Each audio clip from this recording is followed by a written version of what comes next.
Today you're going to be solving compound inequalities, compound meaning more than one.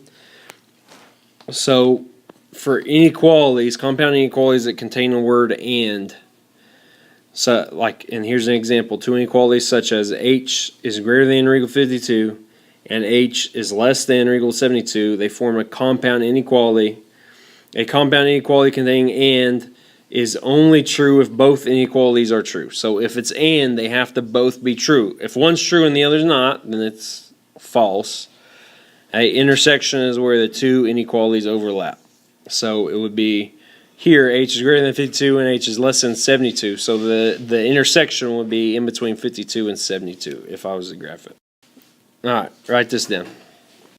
Now on the slide before it talked about h is greater than or equal to 52 and h is less than or equal to 52. And they just wrote them separately. Well, with and, where there's an intersection in between the two, you can rewrite it. And this is how they write it. Okay? They have -2 is less than or equal to x minus 3, which is less than 4. So this is a compound inequality with and, because x is in between -2 and 4. What I have to do is figure out what x needs to be. So sometimes people do it different.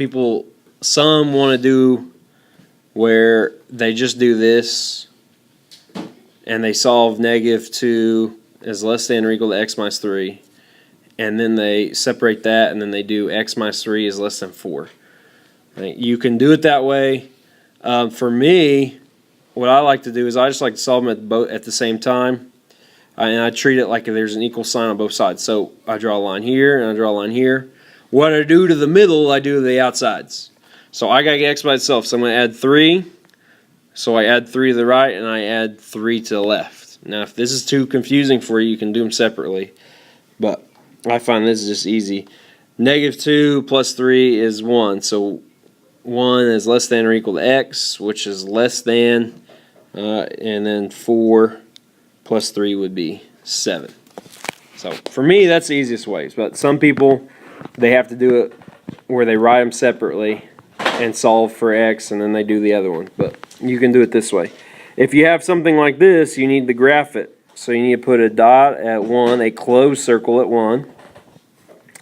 You need to put an open circle at 7. All right. And so what you're going to do is you're going to graph 1 is less than or equal to x, which is the same thing as x is greater than or equal to 1, so it goes this way. And you need to graph x is less than 7, which goes the other way.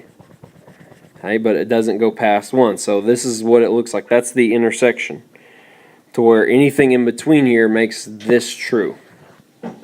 Whether we're talking at 2 or 3 or 4 or 5, okay, anything between 1 and 7 makes this a true statement. Any questions? All right, write this. Here, okay, it's just showing you a different way of writing compound inequalities with the word and. The one before had the variable in the middle and the two numbers on the outside. Here, okay, they have two separate inequalities, and you just have to find the numbers that's going to make both these true. So I want to get y by itself here, so I add 3. Y is greater than or equal to -8. And here I add 3. I'm going to get y is less than or equal to -5. So what you need to do is you need to graph this. And I can rewrite this as -8, which is less than or equal to y, which is less than or equal to -5. You can write it like that if that's easier for you to read. Either way, you need to put a dot at -8 and a dot at -5. All right, close dot at -8 and then close dot at -5.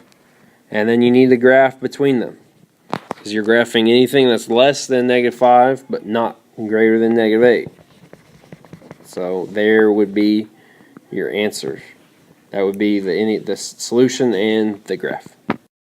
For this, we're going to talk about another type of compound inequality, which is inequalities that contain the word or. A compound inequality containing or is true if one of the inequalities is true. only one of them has to be true, right, to make this a true statement. Union is what we call the graph of two inequalities. Right? A graph that has both the inequalities is called a union. So this is a compound inequality containing the word or, so only one has to be true. So again, our job is to solve for m in both cases. So I subtract 7 here, which gives me negative 2m is less than or equal to 6. Yeah. Divide by negative 2. M is greater than or equal to negative 3. Don't forget to change your sign since you divide by a negative number. Here we subtract 12 to both sides. 5m is greater than 25. Divide by 5. M is greater than 5. So what I need to do is I need to graph the union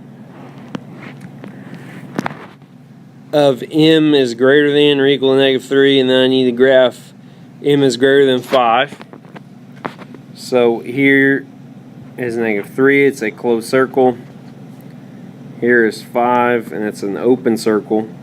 All right, let me graph m is greater than 5 first, just so you can kind of see what's going to happen. Here's that. All right. And then when you graph m is greater than or equal to negative 3, that goes through the other inequality.